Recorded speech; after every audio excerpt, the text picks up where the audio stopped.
uma instituição criada por Deus no Éden. O Mais Família reconhece esse princípio e vem para orientá-lo a valorizar o que Deus instituiu. Está a começar o programa Mais Família.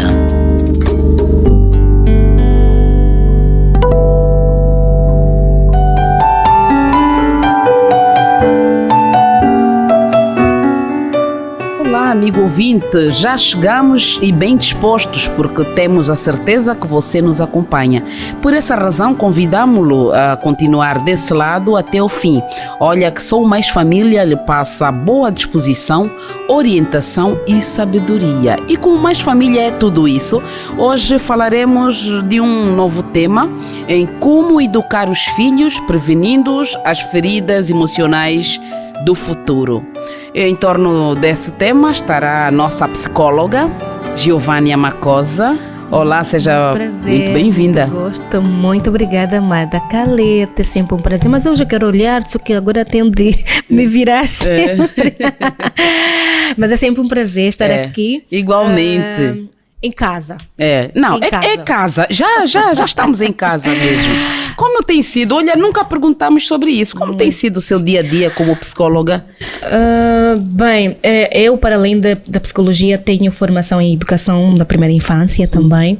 Então, o meu foco principal é atuar nas debilidades que trazem as crianças, especialmente as crianças com necessidades educativas especiais, com algum transtorno do foro neurológico. Então, eu trabalho nas estimulações, estimulando as crianças com transtornos, preparando as mesmas para uma possível inclusão, ou seja, as crianças antes de entrarem para um ambiente de escola, elas passam por mim no sentido de serem treinadas e estimular e desenvolver as habilidades propriamente dita, que lhes garanta ou lhes confira critérios para inclusão. Então este é meu trabalho. E tem aparecido muitas crianças? Muitas, tanto que por essa altura nós estamos sem vagas para mais crianças, mas o nosso coração é grande, há sempre espaço para mais uma. Mais uma, de repente a sala já não tem espaço. Não tem espaço, se tivéssemos que ter todas as crianças ali para oferecer ajuda, porque os resultados que têm vindo a surgir, hoje, por exemplo, estamos a mandar a maior parte da turma para a inclusão, quer dizer que houve um grande desenvolvimento, grande crescimento das crianças que conseguiram atingir os critérios que são exigidos para que elas sejam passadas, né, para a inclusiva. Então, o nosso desejo é que as outras que estão lá, que são a ser guardadas pelos pais com medo de as exporem na sociedade, tragam elas para que elas sejam, para que lhes seja dada também a oportunidade de elas poderem se inserir, serem elas próprias, porque apesar da dificuldade psicológica que essas crianças têm, ou dificuldades neurológicas, elas têm direito também de se socializarem, têm direito à escola, têm direito a terem amigos e sobretudo a terem pessoas perto que as amam. Então esse é o nosso principal papel. E também, fora disso, eu também atuo como terapeuta para crianças que têm dificuldade de aprendizagem, não com transtornos, mas simplesmente dificuldades que acometem o processo cognitivo também e interferem na aprendizagem dessa criança no ambiente escolar. Geralmente os pais profissionais dessa área, mínimo sinal que tiver em casa já fica assim a estudar o filho. Será que meu filho também precisa de ajuda? Acontece isso em sua casa? Vivemos numa era de muitas visualizações e de muitos questionamentos, e de minha parte, né, como especialista na área, todo um comportamento que os meus filhos tendem a ter, até mesmo o caso da enuresia noturna. As pessoas sabem que é enuresia noturna, podia. É o famoso xixi-cama, né? Muitas pessoas não têm noção do que as crianças que fazem xixi na cama passam psicologicamente falando, né? E uma parte do meu treinamento também é estudar Analisar as questões que levam as crianças a desenvolverem até numa idade que já não é própria, porque de 8 anos para baixo pode ser normal a criança ter a enurese ou xixi-cama, mas de 9, 8 para cima já não é uma questão normal. Então os pais precisam preocupar-se quando a criança tem uma idade já avançada, tende a ter essa situação da enurese. Ou a criança uma vez deixou de ter enurese noturna, depois ela volta a ter mais uma vez essa situação. Então eu, da minha parte, tomo muita atenção quanto a isso. Quanto às situações emocionais dos meus filhos, teve essa situação, esse incidente, eu tenho que questionar o que se passa, porque às vezes é uma maneira dele reagir às questões emocionais, às reações, aos gatilhos que ele recebe do meio. A outra questão também é todo o comportamento que os meus filhos têm, eu tenho de estudar, e isso faz com que muitas das vezes eu me policie, eu tenho que agir assim, se eu falar assim eu posso causar isso. E outras questões são o que aconteceram comigo. Eu nunca falei da minha vida, um dia teria o privilégio de fazer o meu histórico, né?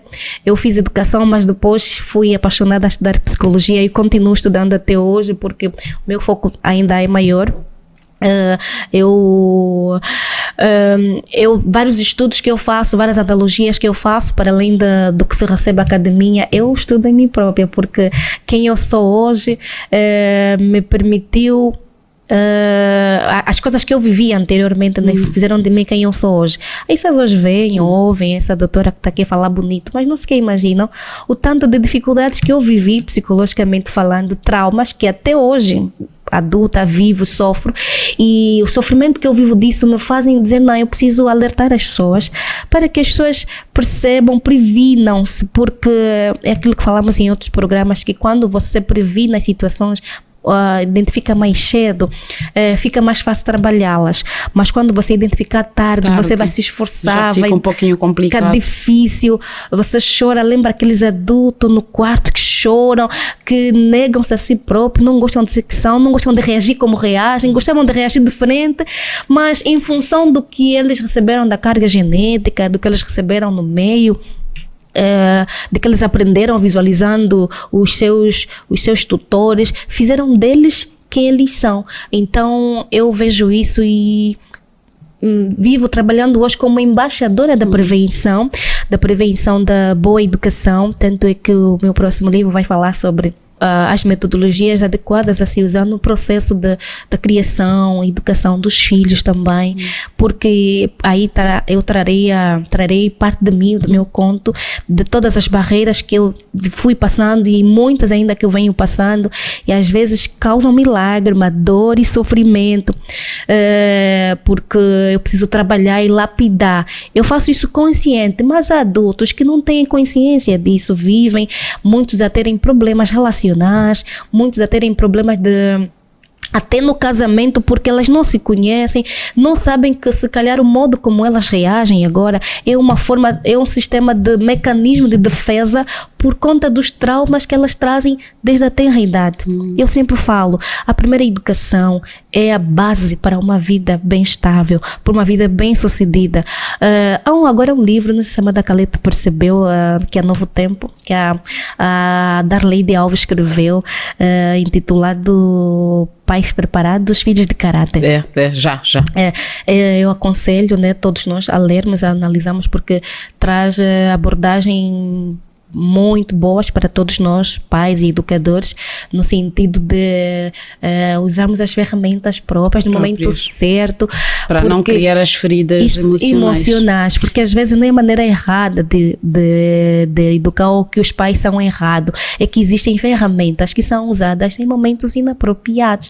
E todos nós adultos, de uma forma ou outra, trazemos uma carga emocional, uma descarga, que às vezes tendemos a reagir de forma disfuncional. Então, esta é a minha missão, preparando, prevenindo, de modo que as pessoas não venham sofrer como eu sofri e como tenho sofrido em algumas questões ainda atualmente. E de tudo que, desse pouco que contou, não é?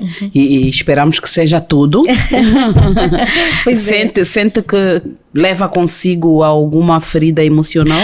Sim, não diria que não. Eu tenho sim, mas hoje as minhas feridas emocionais como adultas, elas têm sido cicatrizadas pela compreensão, né? Porque eu uma vez já falei aqui nesse programa, não creio que sim, mas se não vou falar agora, ninguém dá o que não tem. Já falou sim. Sim, ninguém dá o que não tem, ou seja, os pais, eu parabenizo a todos os pais, em particular os meus pais também, né? Eles deram para mim o melhor deles, eu acredito. Errado ou certo, mas era tudo do melhor que eles tinham e de facto eles não poderiam ter dado o que eles não receberam, ou seja, isso se torna um ciclo vicioso. O pai recebe e também vai dar, o filho dele vai dar por dentro dele, e aquilo torna-se um ciclo vicioso.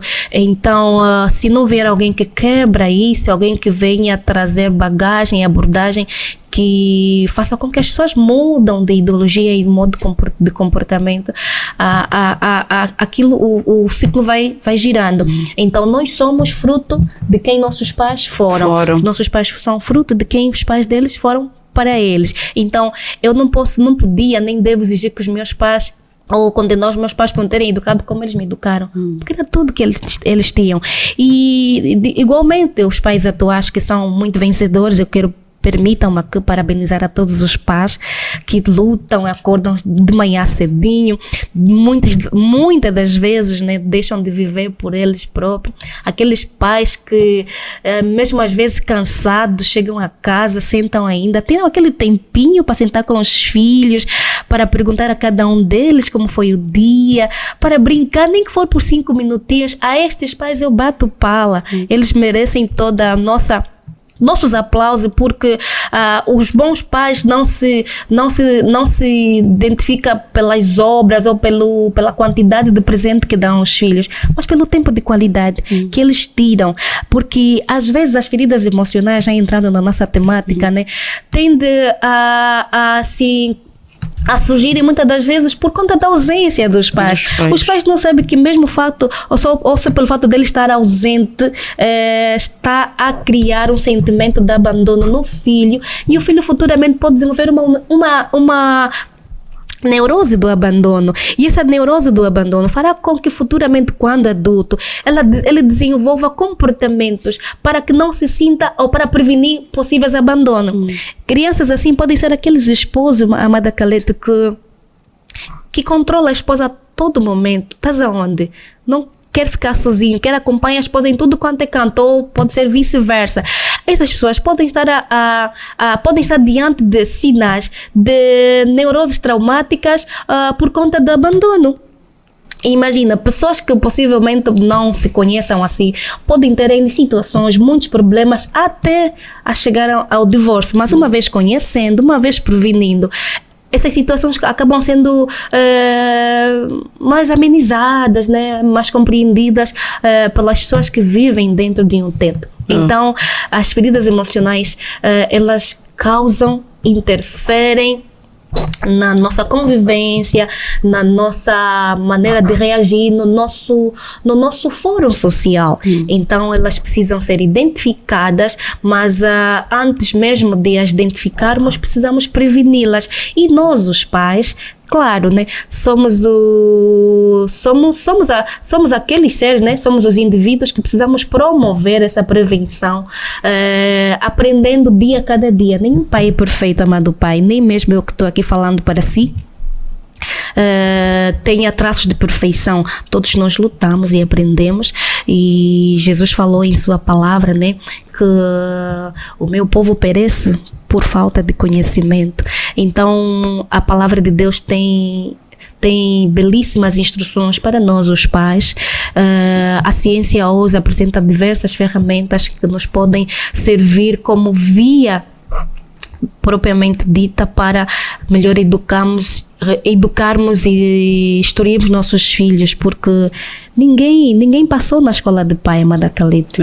Não tem um caderno de instrução. Não tem um caderno de instrução. Os filhos vêm sem catálogo, infelizmente. E vocês e nós, claro, né, porque eu também estou no mesmo barco, nós precisamos aprender a cada dia com eles próprios. Com eles. É na prática. Os filhos nos ensinam também. Na prática o tempo todo. Olha, falou há pouco tempo da prevenção das feridas emocionais, e passou assim pela minha cabeça. Existem mulheres até homens também, que num casamento ou no seu lar não se sintam bem. Porque um dos dois tira a paz do outro e tudo mais. Mas depois ela vai desabafando com alguém e esse alguém diz, então por que você não sai? Por que você não toma alguma atitude? E ela diz, eu não posso, porque eu sei o que é viver distante dos meus pais. Então eu não quero que os meus filhos passem por isso. Atenção, querido ouvinte, não é para dizer que as pessoas devem se separar, não. Isso é um exemplo. Há pessoas que sofrem violência doméstica, violência emocional e tudo, mas não conseguem participar à queixa. Certamente. Então se eu participar, se calhar ele vai embora. Não é? Porque chega a um extremo em que, olha, tu que causas problemas em casa, então afasta-se para que as crianças cresçam bem. E ali a esposa já previne. Não, senão ele pode sair de casa e eu sei muito bem o que é viver sem um pai ou sem uma mãe. Isso é um tipo de prevenção a feridas emocionais? Sim, exatamente. Nosso modo de reagir, amada Khalid, a forma como reagirmos há diversas situações, até mesmo como eu reajo com uma amiga que me tratou mal ou com alguém que me fez mal instantaneamente.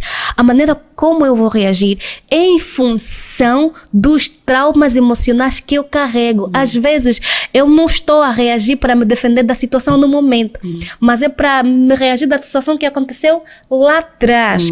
Por isso é que eu falo sempre na prevenção das feridas emocionais, porque definem-nos quem somos nós. Eu uma vez falei aqui sobre as memórias a longo prazo, elas vão se armazenando e a maior parte delas formam a base do nosso caráter. Ou seja, as feridas interferem na formação do caráter das pessoas e o caráter vai dar às pessoas a possibilidade de elas serem quem poderão ser.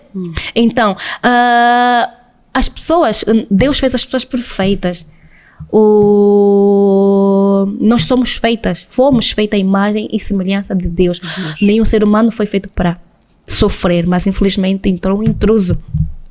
E esse intruso trouxe muitas complexidades, de modos até a inferiorizar a essência que Deus nos deu desde a origem. O ser humano perdeu a essência da benevolência, da bondade, do poder, dele poder influenciar positivamente o outro ser humano. Logo nascem as interferências do eu inferior da pessoa, onde a pessoa desenvolve traumas e ela deixa de ser quem Deus lhe preparou para ser, passa a ser uma pessoa traumatizada, uma pessoa estridente. E lembrando que a maior parte dos narcisistas, eles vêm, a maior parte deles de uma espécie de neurose traumática, porque os narcisistas tendem a desenvolver mecanismos de defesa por meio das ações dele, ou seja, a maneira como eu estou a reagir é para me defender de um possível trauma que eu carrego. Tu não és a causa da minha ira, porque o que aconteceu fez com que acionasse em mim uma memória foi ativada em mim, e ao ser ativada essa memória, eu trago comigo toda a força que eu tiver para me defender e me prevenir de um ataque. Por exemplo, essa mãe que disse que eu não quero não posso. Já vivi, eu sei o que é ser abandonada. Então não quero que os meus filhos passem por isso. Ela até mesmo de forma inconsciente, tanto é que muitas das ações que nós tendemos a ter nos nossos momentos de auge não são ações do consciente presente, vem do inconsciente. Ou seja, eu não sei quem eu poderei ser quando eu estiver muito chateada. Não sei. Ou seja, o ser humano é de facto aquela pessoa quando está no auge do estresse, do auge da explosão. Aí quem é a pessoa? Agora, quando estamos aqui, a gente tende a camuflar, né? Quem de facto nós somos, mas a pessoa que tem capacidade para poder controlar a explosão é uma pessoa de grande valor, de uma grande personalidade. E quem dá esse forte, essa personalidade, é a maneira como essa criança cresceu, é a maneira como ela soube gerir as emoções. Não é que todo mundo que foi mal educado terá feridas emocionais. Não, isso não acontece. Isso não é taxativo, não é fixo que todo mundo que teve maus tratos tende possivelmente de ser rotulado como uma pessoa que terá ferida no futuro. Nem sempre acontece em detrimento das diferenças que cada um de nós temos. Mas as feridas emocionais, né, têm sido uma das ferramentas principais da psicanálise para poder então avaliar o estado mental e de saúde emocional até psicológica de qualquer paciente que vai para uma unidade hospitalar psiquiátrica. Ok. Ouvindo-te a falar é tão bom, né? É tão bom. E eu fiquei assim pensando, mas por que essa informação só chegou agora? Por quê? Eu vou já... Vem outra questão. Nos anos 80, pois é, haviam psicólogos? Sempre houve. Sempre houve, não é? Então, onde é que estavam os psicólogos na altura que éramos castigados, nos anos 90, éramos castigados, não fez a tarefa, ajoelha ali por cima das pedrinhas, outras pedras na mão, e a gente apanhava tanto da professora, do professor. Será? Mas... temos feridas emocionais hoje? Bem, e os pais ainda iam para lá, dá-lhe mais. Assim o pai viu o sinal na hora de dar banho ao filho. Bem, os pais davam banho aos filhos na altura. Hoje os filhos tomam banho sozinhos. Onde é que estavam os psicólogos naquela altura que não nos defenderam? A nossa sociedade, Amada Caleta, tende a evoluir a cada vez mais. Pela graça de Deus, a informação tem ainda a nos chegar, até porque vivemos numa era de informação também. E eu acredito que Deus não vai condenar os pecados que foram feitos na fase de... Foi falta de informação. Do desconhecimento. Em parte, sim. Mas os pais vitoriosos de hoje são esses que apanharam ontem. Mas olha, eu posso aqui dizer e afirmar que muitos pais que aplicaram rigor aos seus filhos, e a maior parte deles são pessoas bem-sucedidas hoje, não aplicaram seu rigor. Foram aqueles pais que demonstraram não amor de forma direta ou afetividade de forma direta, mas demonstraram afetividade no cuidado da mãe, como cuidou a mãe, só do fato dele estar presente ali como pai, a figura paterna. Ou seja, só a presença da figura paterna já garante segurança aos filhos. Segurança. Outra coisa, foram esses pais que de uma forma ou outra demonstraram a afetividade, liberando os filhos para uma outra atividade, dando valores para que os filhos adquiram alimentos. Esse sentimento, essas ações poderiam não ser direita como nós os pais atuais usamos para com os nossos filhos. Te amo, vou contigo, abraços, coisa que era difícil há tempo atrás, né? Algum tempo atrás. Quase que nem se ouvia, quase não. Eu não ouvia. Mas tinham formas exatas dos pais demonstrarem a afetividade deles. Esse eu te amo, não. O eu te amo, ele acompanhava, não é? As ações. Diferente, mas também, Amada Caleta, temos muito, se reparar na nossa sociedade, existem muitas pessoas, eu como psicóloga, como estudante na área do comportamento das pessoas, eu olho tudo diferente. Eu já olho uma ação negativa de alguém como mais profundamente. Não, ela não reagiu assim porque ela é assim. E um dos cuidados que os pais têm de ter para prevenir feridas emocionais é não rotular os filhos. Ou seja, você é burro, você é feio.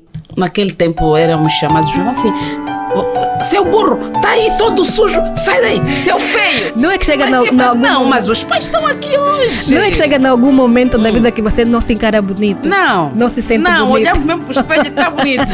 Amanhã, Giovânia, nós vamos fazer um curtíssimo intervalo e já voltamos. Querido ouvinte, um ida e volta assim, em menos de um minuto a gente já está aqui.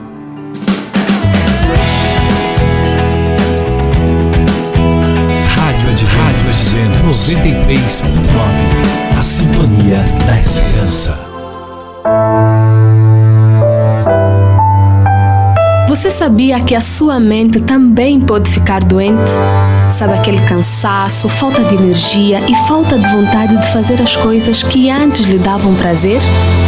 Isso mesmo, e para lhe ajudar a resolver estes e outros problemas que envolvem o seu bem-estar emocional, surge o programa Dose de Terapia, de segunda a sexta-feira aqui na 93.9, a Sintonia da Esperança.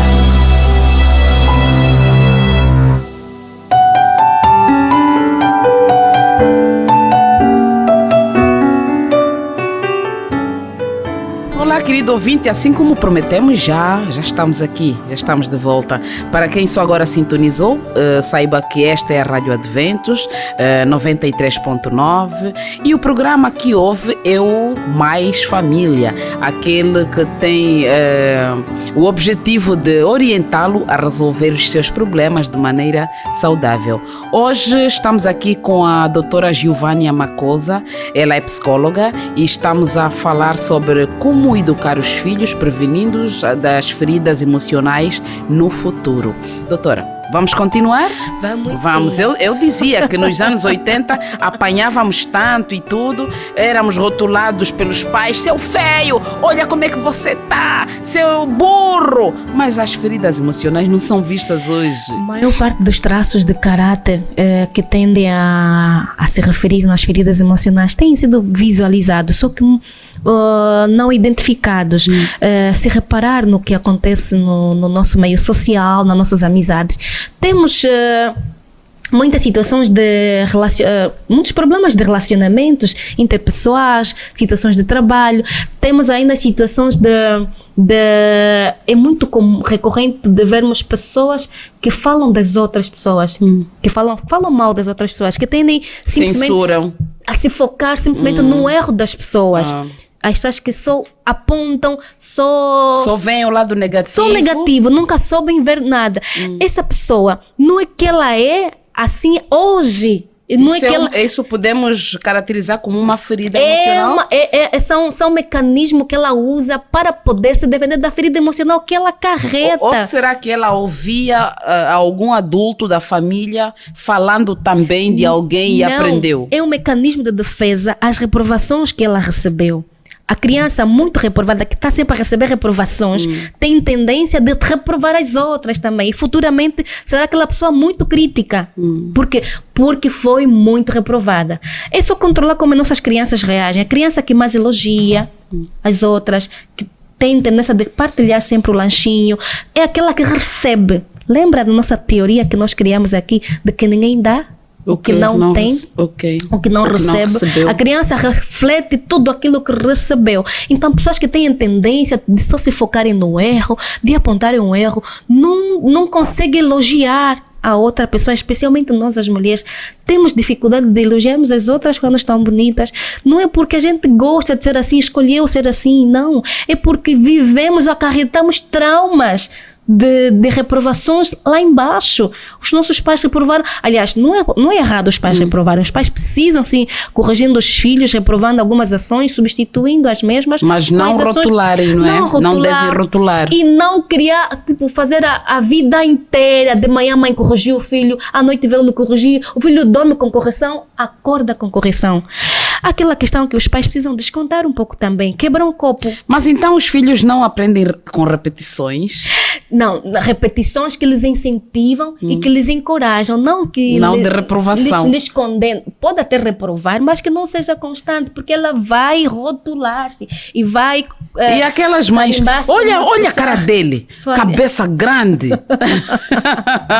parecido com a família do seu pai. Ai, que erro. Depende do modo e a maneira como ela receber isso. Porque a criança tem uma maneira diferente de poder interiorizar e compreender as situações. Tem até mesmo situações em que os pais querem passar uma boa ação, querem demonstrar amor, ou seja, mas ela vai entender como desprezo, como por exemplo, só o fato do pai sair para trabalhar, ela pode entender aquilo, interiorizar como abandono. Então o pai deve conversar com ela e dizer, olha, o papai vai trabalhar e tudo. É preciso dar satisfação à criança para que ela, não que seja necessário, porque a criança não entende o mundo como nós adultos entendemos. Tem outra questão também de quando o pai deixa a criança na escola, por exemplo, especialmente para as crianças do pré-escolar, né? O primeiro dia de escola, ela chora, o pai deixa ali, imagina, ela sente ela entra em pânico, sente-se abandonada. Aquele sentimento, se não lhe for explicado, se não lhe for acalentado, ela pode incutir aquilo e guardar como uma... Não é que ela vai querer guardar, mas aquela memória pode ser armazenada e um dia poderá servir como uma ferida. Ela poderá desenvolver comportamentos que lhe sejam um mecanismo de defesa para ela não ser mais abandonada ainda naquele momento. Então será...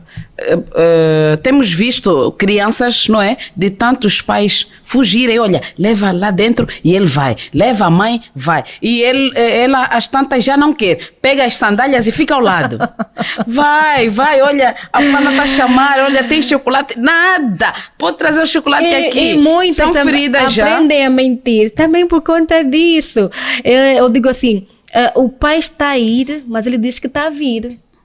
Mas por acaso papá vem já. Vir, é verdade. Papá vem já, mas o papá está a ir. Um grave erro que os pais também cometem é fugir da presença dos filhos, escondem os filhos, depois... Não, ele vai. Não, os filhos precisam, senta e fala para ele que você vai sair, vai doer um bocadinho naquele momento, mas o importante é você explicou para ele. E tem de dizer o porquê que vai sair. Com palavras miúdas, basta-se a altura da criança, explica para ela. Poderá até chorar no momento, não tenha dor naquele momento, porque você deu a explicação certa com palavras miúdas. Depois de um tempo, ela vai adequar-se, que meu pai não mente. Ele quando vai, diz que está depois virá. Ele vem mesmo.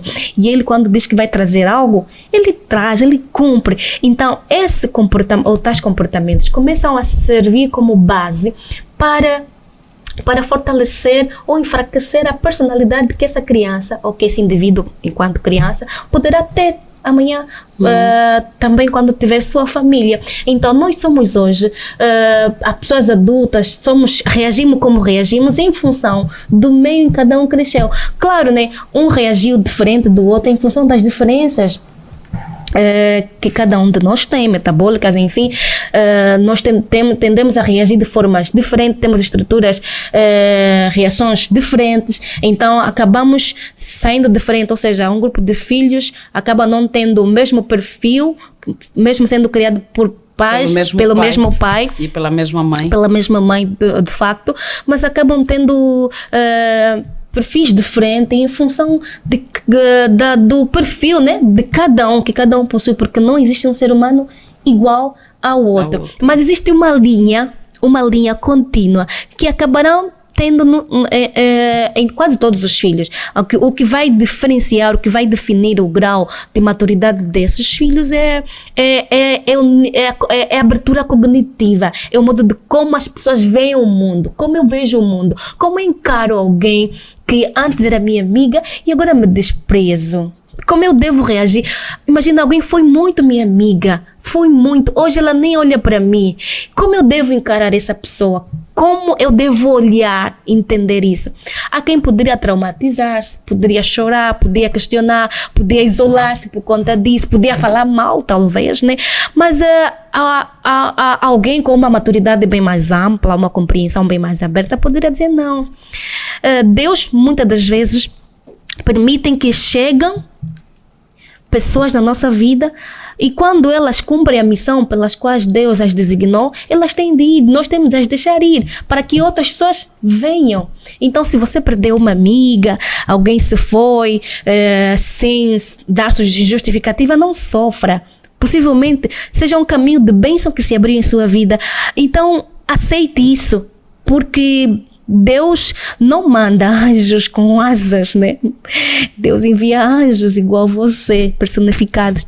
Então, se alguém foi em sua vida, entenda isso como uma possibilidade, ou melhor, ou que essa pessoa já cumpriu a missão que tinha de fazer na tua vida e abra a possibilidade de outras pessoas trazerem as bênçãos. Então, para chegar até essa compreensão e eu não desenvolver outras complexidades do fórum mental, eu preciso ter essa compreensão. Mas há quem não tem maturidade para chegar até essa compreensão.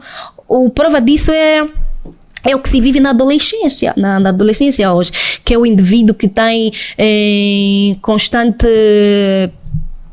agitação, perturbação por conta dele não saber quem ele é de facto. É uma criança ou é um adulto? Ele está no meio desta confusão. Então, é uma criança que está para se gerar para ser um adulto. Então, ela fica sem ter identidade.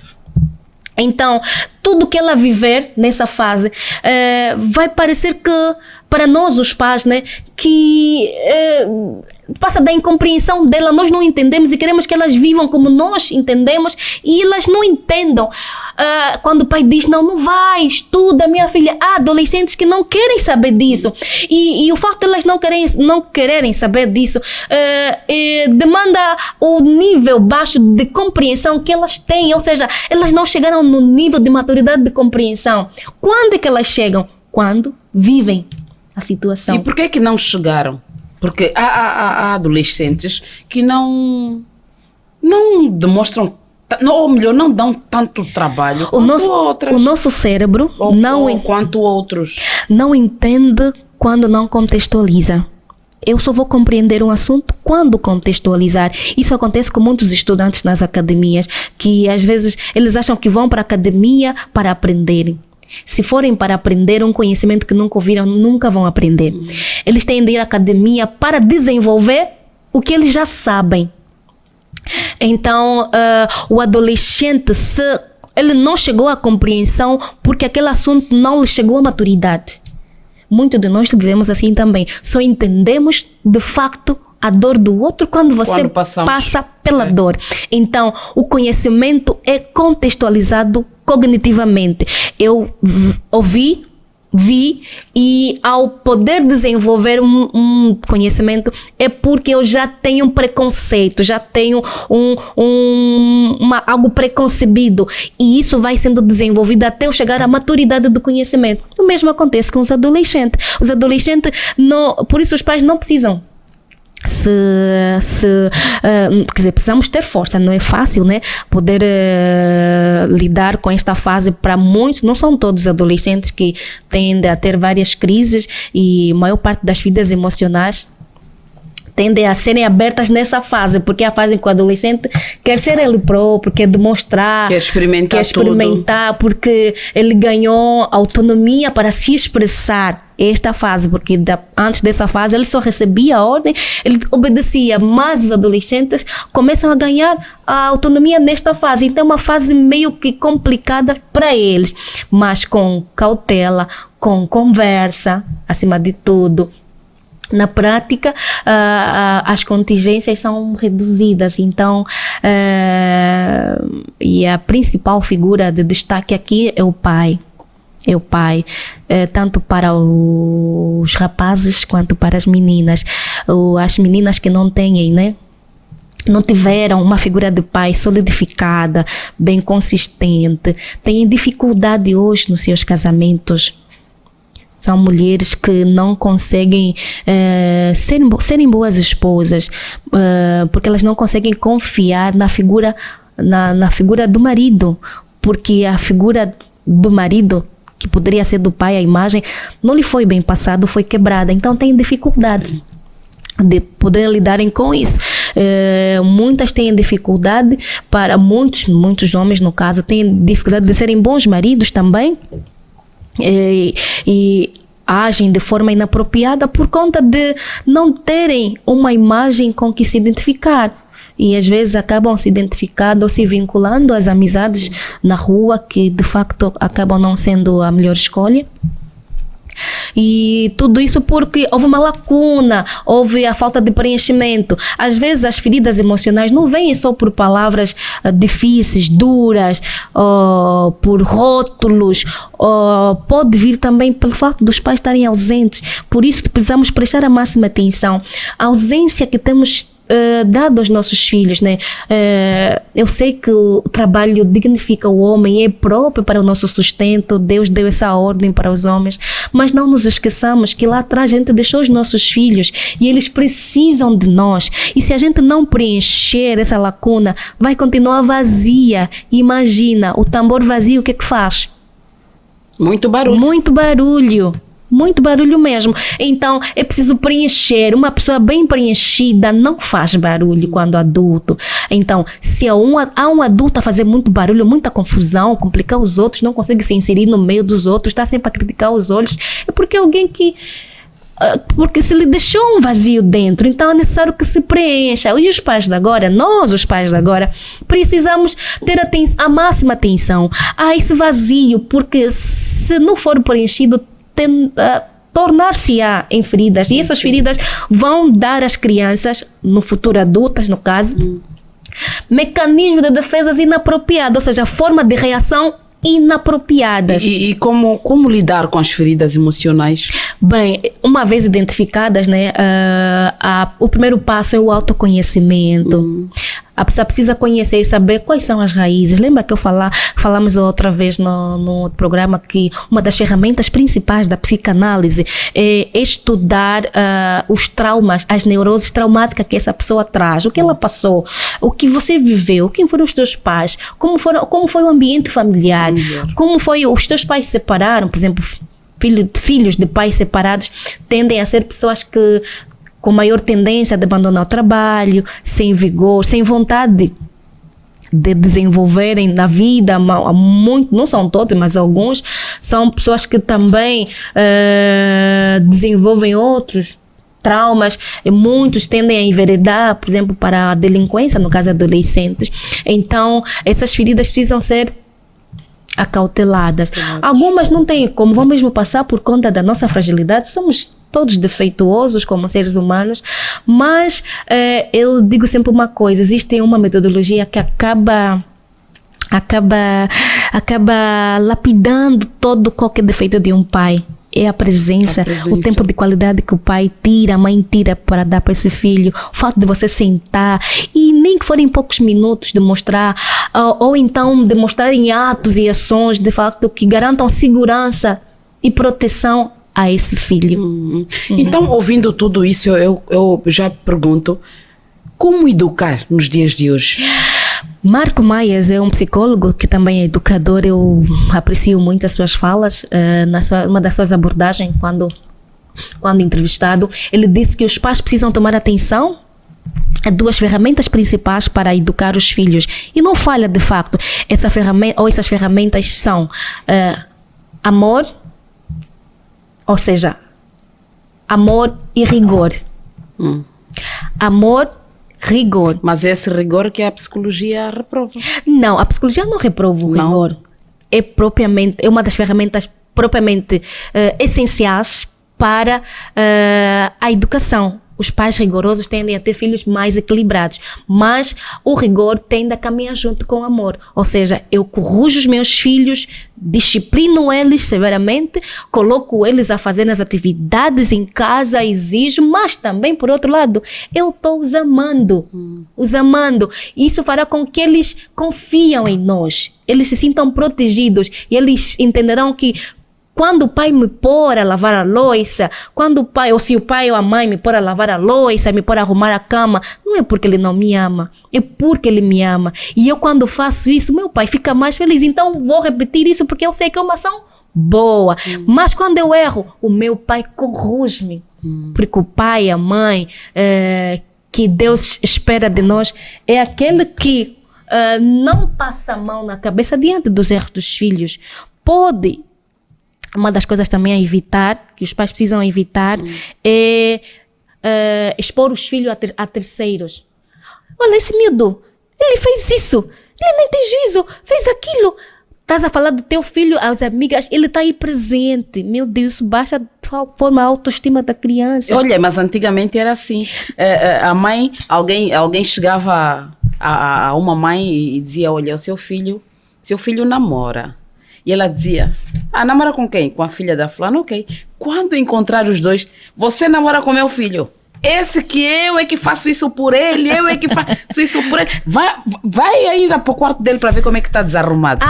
Esse é um porco, esse é um... Assim mesmo. Isso tira, de facto, tira a essência da pessoa, diminui a pessoa. Quando o teu filho erra, não chama o tio para lhe corrigir. Até pode, mas desde que não comprometa a cognitivamente e emocionalmente o teu filho. Não permita que terceiros venham corrigir teu filho sem que você autorize. Por que isso vai dar? Isso vai fazer com que as pessoas rotulem o teu filho. Se você só leva erro, o meu filho errou, tirou dinheiro, aquela pessoa está vindo lhe corrigir. Fala mais para outra pessoa, as pessoas vão rotular o teu filho e ele vai ser mal encarado. Corruja você o teu filho. Pai e mãe, sentam, corrujam, porque as pessoas educam, cada uma educa seu filho do modo como ela achar conveniente para a sua família. Então, os pais são os responsáveis para a educação, não tios, não avós, são os pais.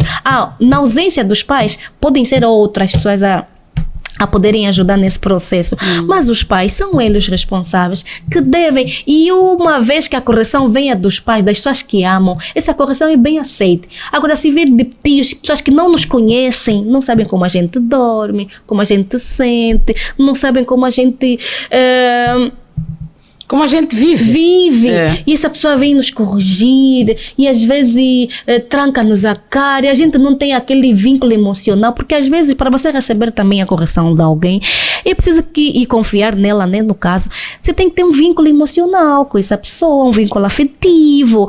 Caso não haja, você não vai entender o que essa pessoa está a dizer. Então, por isso é que eu digo que os pais são os responsáveis para a correção, porque eles são os que têm os vínculos de sangue, os vínculos afetivos, os vínculos emocionais, todos eles carregam. Então nós, como pais, é que temos o direito para corrigir nossos filhos. Ninguém precisa corrigir o meu filho severamente, a menos que eu autorize, mas a autorizar tem que ser uma pessoa muito próxima. Muito próxima mesmo. E se calhar que vive dentro do mesmo teto. Mas então as coisas mudaram muito mesmo. Mudaram porque nos anos passados era a comunidade a educar, não é? Eram, quando digo comunidade, são vizinhos, pessoas próximas dos nossos pais, mas, quer dizer, não digo próximas assim, daquela amizade, não mas sabia, esse é filho do fulano e está a fazer isso, está a comportar-se mal, eu vou lá e dar um corretivo. Dessas dificuldades que os pais não precisam expor, não devem expor, são aquelas que aconteceram dentro do lar onde eu, pai, simplesmente presenciei. Eu não preciso levar aquelas para fora, mas, claro, aquelas que o vizinho visualizou, viu, presenciou e como um bom instrutor, claro que ele pode dar um corretivo na minha ausência. Agora, eu, pai, tirar de dentro de casa os podres do meu filho para levar para fora, isso é traumatizante para a criança. A criança se sente desrespeitada. E era mesmo assim, não é? Muito desrespeitada. O que acontece no vosso círculo familiar é lá onde tem que ser resolvido. Tem que tratar lá. Nada de chamar o tio que está lá distante e tudo. Porque até o tio pode não ser culpado de tudo isso, mas o tio vai poder olhar mal aquela criança, vai olhar como a criança... As pessoas... Não, mas o tio era encarado como uma figura que resolvia tudo, não é? É verdade, ainda é, não é? Permita-me aqui para parabenizar, muitos tios têm agido muito bem. Mas tios que não vivem com os sobrinhos. Atenção, era a mãe ou o pai a dizer chame pelo seu tio e eu vou explicar isso. Mas a responsabilidade ainda assim é do pai. É do pai. É do pai, porque a maneira como você educa fará com que os teus filhos reajam como reagem. Então, não é do tio. Deus, quando um dia poder cobrar isso, não vai cobrar do tio, vai cobrar do pai e da mãe. Então, é nossa responsabilidade. Do tio, uma vez que os pais estejam ausentes, sim, mas presente os pais, são eles responsáveis, não devem transferir responsabilidade a ninguém, que só Deus conferiu aos pais. Então nós os pais precisamos estar presentes. Eu me esqueci de uma coisa muito importante que eu queria falar agora, só não sei se me virá à mente. Algo muito importante. Enquanto não vem à mente, eu já aproveito. Hoje há classificação para tudo. Então eu quero perguntar, quantos tipos de feridas emocionais existem? Bem, as feridas emocionais podem ser entendidas como neurose. Neurose é a reação negativa, que é o mecanismo das reações negativas que muitas das vezes usamos a diversas situações que acontecem. E elas podem ser neurose traumática, né? A neurose traumática pode vir devido a um trauma, um abuso na infância. Temos também neurose do abandono, aquele caso que eu falei sobre A criança que faz xixi na cama. Não, sobre a pessoa... No princípio falou sobre isso. Sim. E veio também um termo ali... A enurese noturna. Pois é. Sim, a enurese noturna pode ser um trauma presente. Mas por que tem esses nomes tão complicados? Enurese presente. É que a pessoa não entende. Imagina, parece a gastronomia, não é? Prego no pão. O que é o prego no pão? É o pão com bife. Não faça isso. O neuro vem de neurônios, né? Vem através das conexões neurais e das sinapses que recebem as respostas que vêm através das sinapses. Pois, agora aparece diante de uma mãe a dizer o filho faz xixi e vai dizer que o seu filho sofre de... Não, às vezes o xixi-cama é uma situação neurótica presencial. Agora, às vezes porque a criança está triste, ou porque a criança tem uma situação não resolvida do pai e da mãe. Por isso é que fez xixi na cama. Sim, os pais estão a complicar-se, os pais discutiram uma situação conturbada dentro do lar. Então as crianças, tá depressiva essa criança. Sim, as crianças reagem com comportamentos, por isso temos que tomar atenção a essa situação. Xixi-cama não é só para... quando for de 8 anos para baixo, até lá nesta fase é normal, absolutamente normal. Agora, mas uma criança de 8 para cima, 9, 10, 11, a criança de xixi-cama, é preciso fazer uma análise. Tem de levar ao psicólogo. Tem de levar ao psicólogo, tem de levar ao pediatra também, para a resolução de algumas questões, possivelmente que ela esteja a passar, e o pediatra, no caso, poderá fazer as melhores indicações, mas em todo caso os pais precisam analisar, né, o que está a acontecer à volta, porque existem situações que os pais precisam estar abalizados para melhor resolverem. Caso não esteja a ser possível, então procurar ajuda profissional para então ajudar. Isso antigamente era banalizado. A nossa sociedade não está acostumada a procurar ajuda psicológica, a procurar apoio de alguém. Mas já está aprendendo, já. Se ouve. Temos vindo a crescer nisso. Sim, então, dizerem que procuraram um psicólogo e tudo mais. Já unidades hospitalares com psicólogos clínicos a atenderem, inclusive no novo hospital pediátrico há várias presenças aí, serviços clínico, psicológico também. Então, há de se levar essas crianças, não só quando ela apresenta febre ou mãe. Não, leva também antes, quando apresenta sinais de comportamentos que não se agregam ao esperado. A criança que chora muito. Criança que está a tirar dinheiro em casa. Tem de levar ao psicólogo. É uma forma dela poder chamar a atenção. Ou então de espelhar o vazio, alguma coisa que esteja a passar com ela. Criança que não para, criança que bate nas outras, criança que, em vez do pai condenar, xingar, e outra coisa é a criança que não tem autonomia para escolher. Mas uma coisa também é os pais liberarem. Estamos aqui a falar que os pais precisam dosear. Tem de haver sempre dos pais equilíbrio. Super protegerem. Não estamos a querer apelar ou apoiar a superproteção. Lembra, a superproteção é igual a educação de forma rígida. A superproteção, repito, é igual a educação só com rigidez. São dois extremos, não é? Sim, são dois extremos. Liberalismo, rigor. E rigor, ao extremo. Então, nós precisamos cuidar. Os pais que superprotegem são idênticos aos pais que têm rigor ao extremo. Então, é preciso dosear rigor e amor. Não, os pais que super protegem, esses dão liberdade. Certo. Ok. E os que são rigorosos? Suprimem a liberdade das crianças, mas no final de tudo eles acabam tendo os mesmos transtornos futuramente. Então é necessário dosear. Criança pequena pode lavar louça. Só o fato dela lavar louça estará aprendendo muitas habilidades e pode arrumar a cama. Põe a criança como responsável de uma atividade dentro do lar, vai fazer desenvolver outras habilidades cognitivas, e isso ajuda muito no processo de desenvolvimento do caráter das crianças. A dado momento eu pensei, o modernismo é bom, a evolução é bem-vinda, mas também tem muito trabalho. dentro dela.